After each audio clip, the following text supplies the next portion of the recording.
side में तोते रहे तोते से हो ए कोक यहाँ कोक तिम्रो त्यो हिजोको स्टिक पनि लिएर आऊ ठ्याक्कै हामी तिनजना यसरी बसेर आएको चाहिँ त्यताबाट भिडियो बनाउनु सही हुन्थ्यो यस्तो भयो नि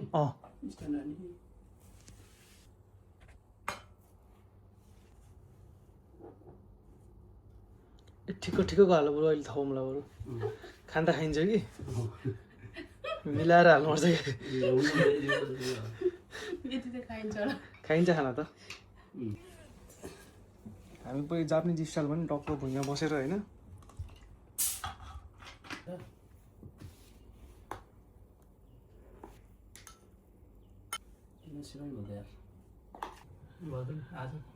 हाम्रो मुखमा त कडा होला जस्तो त हौ मेन फोकसमा चाहिँ यो छुट्टिने पुरै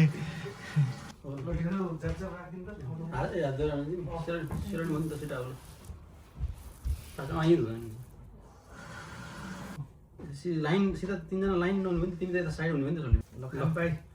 खानपाई आजको स्पेसल आरिगातो गोजाइमास ल न्यू इयर ह्यापी बर्थडे सबै हामीले ह्यापी म्यारिज लाइफ खानपाई गरेर खानुपर्छ ए दामी रौसी होइन रौसी चाहिँ खानपाई गरेर खानुपर्छ भने यो त को भनेर भुइँमा ल्यान्डिङ हान्दिएको हो क्या भुइँमा ल्यान्डिङ हान्दिएको स्पेसल चिकनको मासु सहितको लोकल कुखुरा कुकुरले ढेँडो छेक्यो या मेरो हेर्दा देखिनु भएन ए त्यो देखियो त त्यो पनि देखियो कि त्यसलाई साइड लाइन पर्थ्यो होइन पर्दैन त्यही नै हो मेन आजको हाम्रो खुर्रा आएको त्यसलाई देखाउनै पर्छ देखाउनै पर्छ दामी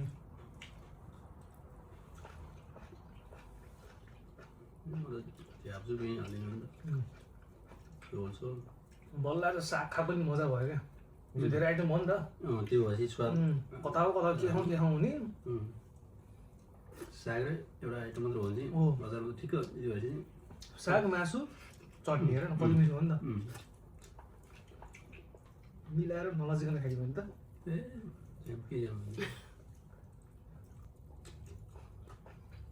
बस एउटा ओखल किन्नु पऱ्यो मैले पनि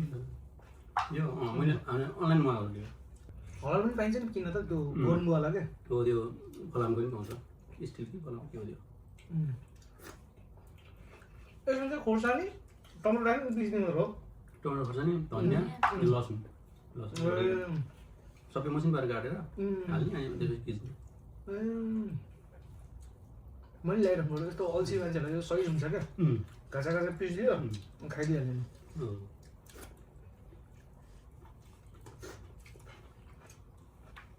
आजको हाम्रो मुकबाङ भ्लगमा चाहिँ जसले ढिलो खान्छ त्यसले 1 मान पैसा पाउँछ भन्यो त रातिको 7 बजे पनि खाइराख्ने हो क्या 1 मानको सवाल चाहिँ यहाँ त पुरै बिस्तारै एउटा सानो टुक्रा सानो खाए पनि सकिन्छ त सकिन त होइन तर अझै सानो क्या बिस्तारै क्या अलग 1 मानको सवाल चाहिँ यहाँ त 10,000 को कुरा हो बिस्तारै खान्छ टाइम लगाएर होइन ढिँडो त प्रो लेभलले बनाउने चाहिँ त बनिन्छ फेरि घरमा पनि बनाएर दिने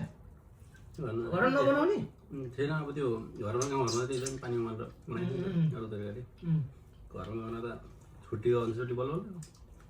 खाने हो झ्याप मासु मासु त नै फुट्नु न ढिँडो बनाउनु दिनु लाग्यो अब अरूलाई चाहिँ बनाउनुपर्छ यो स्टाइलमा मैले त घरमा त नि आगो बनाउँथेँ नि छोल्टी हेर्थेँ नि हेर्न तिम्रो पनि कान्छाकी थियो कान्छाकीसम्म त्यसमा त्यतिखेर बनाएको थियो कान्छाकी त्यो पेज थियो कि युट्युबमा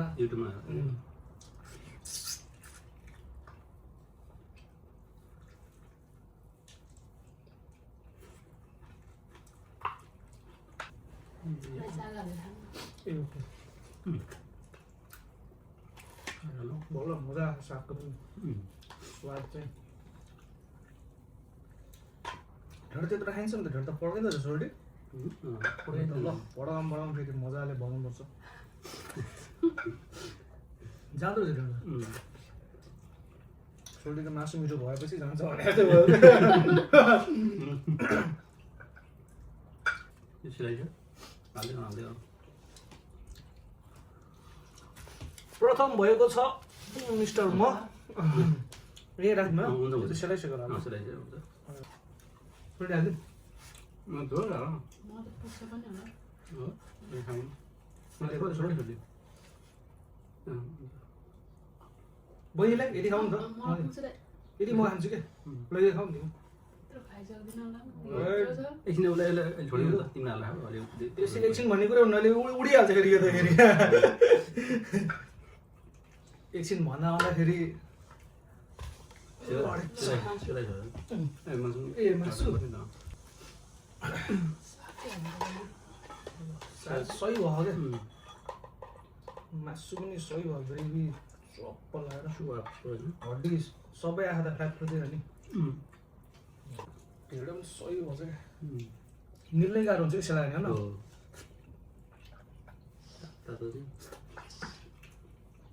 आजको मुकबाङ भ्लग कस्तो लागिरहेको त गाइज हाम्रो कडा छ कडा मिठो तर ढेँडोसँग कोक खाएको त फर्स्ट टाइम होला है अब यसो भिडियो होइन मोमो चाउमिनसँग त कोक खाइन्थ्यो कि ढेँडोसँग गफ तर ढेँडोसँग कोक खाएको त आज भ्लगमा हेर्नेहरूले होइन हाम्रो अचम्म नमान्नु अचम्म चाहिँ नमान्नु होला हाम्रो म बसेको नजिकै फार्म थियो कति गएर फार्म यो खाडीमा अनि गएर जस्तै यो मन पऱ्यो यो काट्दै भन्दा नि ठ्याक्कै काटेर बनाइदिन्थ्यो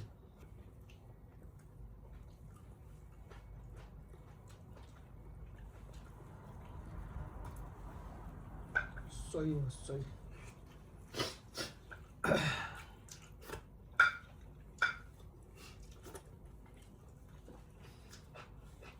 ल अब भने चाहिँ बिस्तारै बिस्तारै भुँडी भइदियो आयो हो यो त्यो ढुङ्गा सोल्टी अलि दिनु थाल्यो म त एउटा अघि नै मैले भनेको झट्पा हालेर हालेको अब फुल भयो फुल अब फिनिसिङ हाल्नु पऱ्यो नि त यता अलि चल्यो मान्छे खै त क्लियर छ त यार पुरै यो त सबैले जान्छ क्या सब्जी बनाए जस्तो भइरहेको त दाइमा त्यसलाई त पानी बनाएको त्यसलाई त कतै हुन्छ नि पानी मात्रै गरेको है मार्दै गाह्रो मान्नु नि गाह्रो हुन्छ भिजाएर 2 दिन भिजाएर होइन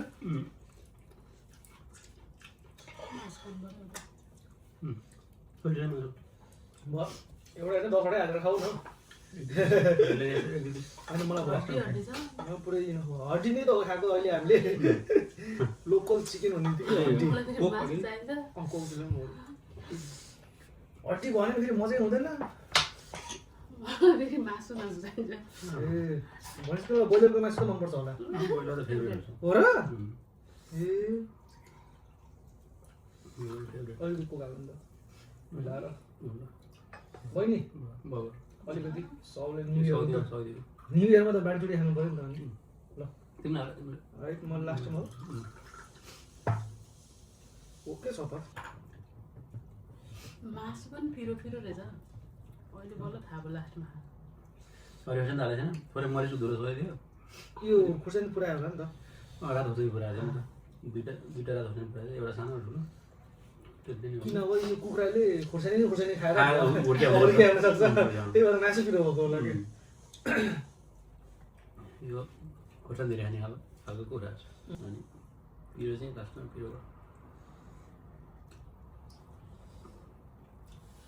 कोकले काट्ने नि त कोकले काट्ने नि कोकले काट्ने होइन ढेँडो खाएर माइ लड 2 किलो त बढ्यो भइहाल्छ फेरि यार ढेँडो त फेरि पुरै वेटी हुन्छ नि त झन् 1 किलो खाइयो होला अनि त्यो फेरि पानीमा पिठो पो अब 1 किलो हाल्यो होला त मल्दाखेरि त 2-3 किलो भइसक्यो नि पिठो त झन् 1 किलो खाँदै 1 किलो त मेरै भयो 1.5 किलो त भयो होला 1.5 किलो त मैले खाएँ होला 1.5 किलो खाएपछि भुँडीमा बस्यो नि त